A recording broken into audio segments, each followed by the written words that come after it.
मेरे प्यारे दोस्तों, मित्रों और साथियों, सादर नमस्कार। मैं हूं आपका इष्ट मित्र दोस्त मिस्टर शांतिलाल डंसेना, बड़े डूमरपाली, रॉबर्टसन, खरसिया, जिला रायगढ़, छत्तीसगढ़, भारत से हूं।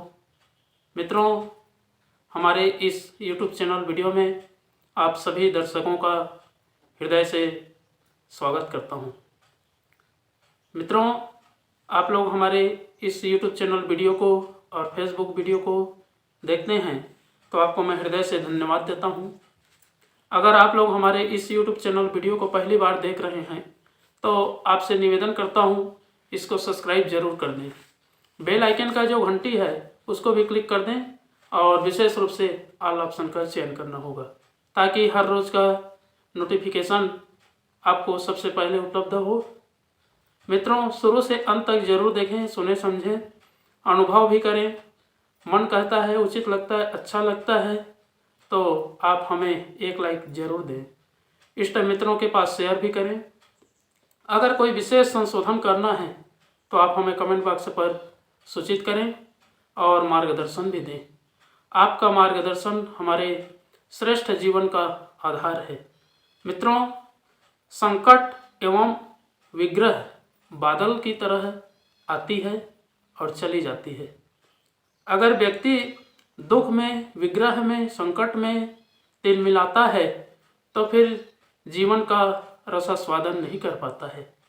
अगर सत्य को जानना है, सत्य को पकड़ना है, सत्य को समझना है तो अपने अंदर की गहराई में जाना पड़ेगा और अनुसंधान करना पड़ेगा, तभी जाकर के सत्चित का बोध होता है। मित्रों, दुख जीवन प्रवाह तक तो अधिक अस्थिर है, क्योंकि दुख जो है तनिक होती है, वो एक हवा की तरह आती है और मनुष्य के जीवन को तिलमिला करके चली जाती है। अगर उस दुख को व्यक्ति अपने मन मस्तिष्क के विचार में संग्रहित कर लेता है, उसको बैठा लेता है तो जीवन में अशांत रहता है, अप्रसन्न रहता है, अशांति का भाव बना रहता है।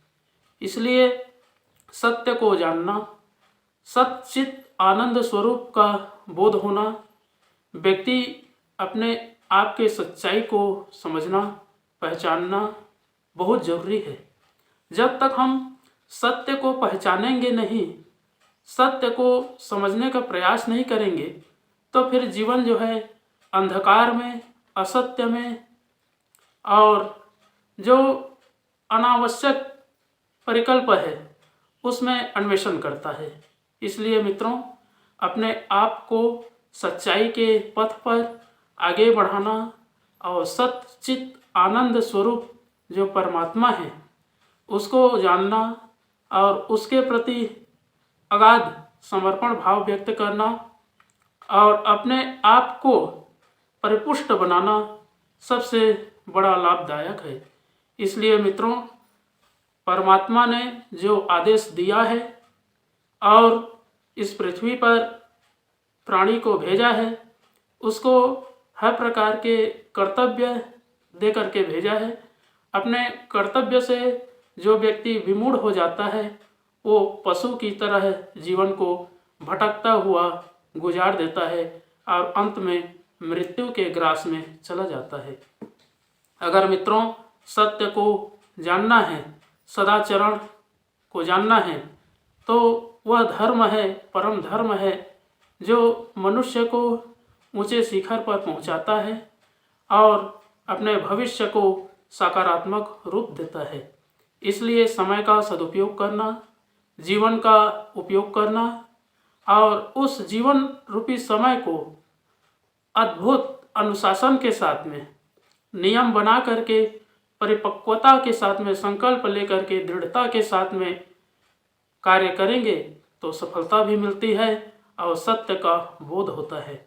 सत्य को जानने के लिए व्यक्ति नाना प्रकार के विधि विधान करता है, उपासना करता है, साधना करता है, आराधना करता है, स्वाध्याय करता है, संयम करता है, दान, हर प्रकार के क्षेत्रों में कुछ न कुछ क्रियाकलाप जारी रखता है, तब भी सत्य का बोध नहीं हो पाता है। क्योंकि जिस दिन सत्य का बोध हो जाएगा उस दिन हर चीज़ों में अनासक्त भाव उत्पन्न हो जाएगा। ये जो विश्व ब्रह्मांड दिख रहा है सिर्फ एक प्रतीक है, एक विचारों की श्रृंखला है। अगर इन विचारों में हम उद्विग्न रहेंगे तो फिर जो सच्चाई है, सत्य का रास्ता है, उससे हम भटक जाएंगे। और जो करने योग्य है उसको भी नहीं कर पाएंगे।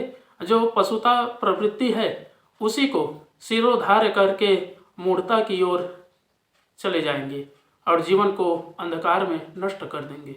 इसलिए मित्रों, सच्चाई को जानना, सत्य को पहचानना और सत्य को समझ करके मजबूती के साथ में पकड़े रहना मनुष्य का धर्म और कर्तव्य है। जो व्यक्ति सत्य का आचरण करता है उसके प्रति अनादर भाव कभी नहीं होता, क्योंकि सत्य में जयते कहा गया है। सत्य का हमेशा विजय होता है। सत्य भले ही परेशान जरूर रहता है, लेकिन सत्य का विजय होना निश्चित है।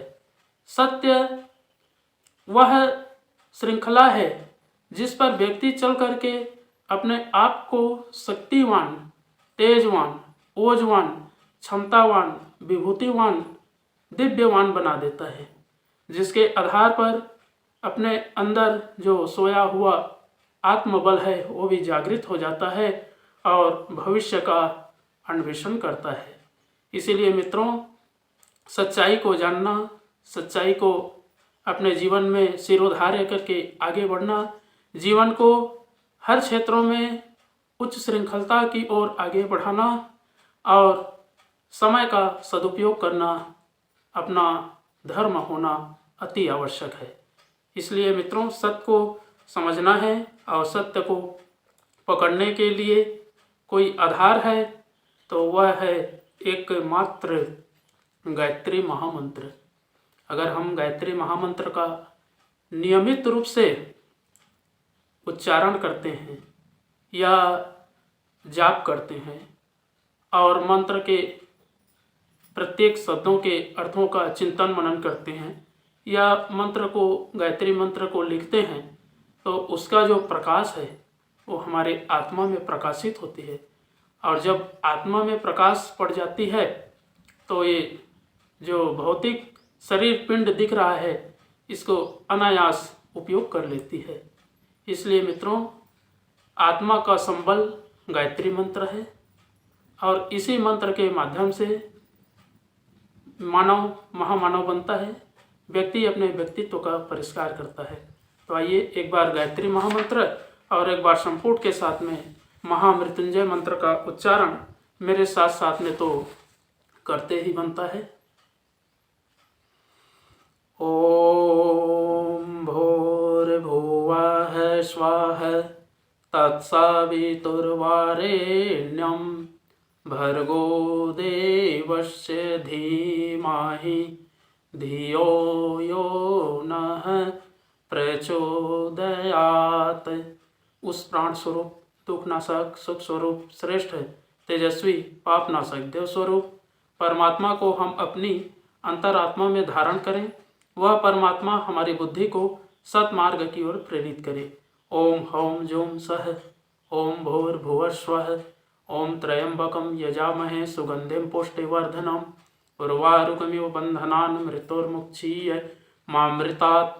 ओम स्वः भुवः भुः ओम स जूम हौम ओम मृत्युंजय महादेव त्राहि मां शरणागतम् जन्म मृत्यु जरा व्याधि पीड़ितं कर्म बंधनय। ओम असंभवं संभव कर्तुमुद्यतं प्रचंड जंजावृतिरोध सक्षमं युगस्य निर्माण कृते समुद्यतं परम महाकालमं नमाम्यहम्। ओम अस्तो मा सद्गमय तमसो मा ज्योतिर्गमय मृत्योर्मामृतं गमय। परम पूज्य गुरुदेव, वेद मूर्ति, तपोनिष्ठ, युग दृष्टा, युग प्रवर्तक, युग ऋषि, पंडित श्री राम शर्मा आचार्य जी, परम वंदनीय माता जी भगवती देवी शर्मा जी और आद्य माँ गायत्री माता, धरती माता, भारत माता, प्रकृति, पर्यावरण, सूर्यदेव, महाकाल भगवान, सरस्वती माँ, लक्ष्मी माता, सभी ग्रह नक्षत्र, स्थानपति देवता, ग्रामपति देवता, अखिल विश्व ब्रह्मांड के सभी देवी देवताओं के सूक्ष्म संरक्षण में जितने भी हमारे YouTube चैनल के माध्यम से, फेसबुक के माध्यम से और व्हाट्सएप स्टेटस के माध्यम से वीडियो देखते हैं, सुनते हैं, समझते हैं, ऐसे हमारे प्रिय आत्मीय, आदरणीय, सम्माननीय, परम हितैषी हमारे देवतुल्य भाइयों, देवी स्वरूपा माताओं, बहनों, आप लोगों को मेरा सादर प्रणाम। ऋषि चिंतन के सानिध्य में से आज का जो एक बहुत ही अनमोल, जीवन को बदल देने वाली महत्वपूर्ण सुविचार है, आपके पास लेकर के प्रस्तुत कर रहा हूँ। आज का सुविचार है मित्रों, सत्य को समझें, सत्य को पकड़ें। बहुत ही अद्भुत सुविचार है। संकट एवं विग्रह बादलों की तरह आते और चले जाते हैं। वैभव का भी कोई ठिकाना नहीं। वह हंसोड़ों की तरह आंख मिचौनी खेलता और अंगूठा दिखाकर जब चाहे तब भाग खड़ा होता है। खुद जीवन प्रवाह तक तो अस्थिर है। बगुले की तरह जो अभी अभी उछलता फुदकता था, वह अपना अस्तित्व खोकर न जाने कहाँ चला जाता है। जो दिखता है वह अंधड़ की तरह प्रवाह मात्र है। लहरों को गिनने वाले बालक की तरह संव्याप्त चंचलता को आश्चर्यचकित हतप्रभ होकर देखना पड़ता है। यहाँ समस्त गुत्थियाँ अनसुलझी और समस्त पहेलियाँ अनबुझ ही बनी रहती हैं। मित्रों, इस अंतरिक्ष में सुस्थिर ध्रुव तारा एक ही है, धर्म। धर्म अर्थात कर्तव्य, फर्ज, ड्यूटी, जिम्मेदारी और ईमानदारी का समुच्चय। चट्टान से बंधी नाव नदी के उफान में भी यथास्थान खड़ी रहती है। पहाड़ों को अंधड़ भी नहीं गिरा पाते। जिसने अपनी निष्ठा कर्तव्य के साथ बांध ली, उसे किसी खतरे से पराजित नहीं होना पड़ता। धरती सर्दी और गर्मी शांतिपूर्वक सहती है। निष्ठावान जिंदगी न संकट के सामने झुकती है, न वैभव से उन्मत्त होती है। इस सर्वव्यापी असत्य में एक ईश्वर ही सत्य है। इस प्रवाह में एक धर्म ही स्थिर है। जो सत्य को पकड़ता है और स्थिर रहता है, वही जीवन को ऐसा जीता है जैसा जिया जाना चाहिए। बहुत बहुत धन्यवाद मित्रों। अगले बार नए विचार लेकर के नए वीडियो के साथ में आपके पास फिर प्रस्तुत होंगे। सादर नमस्कार।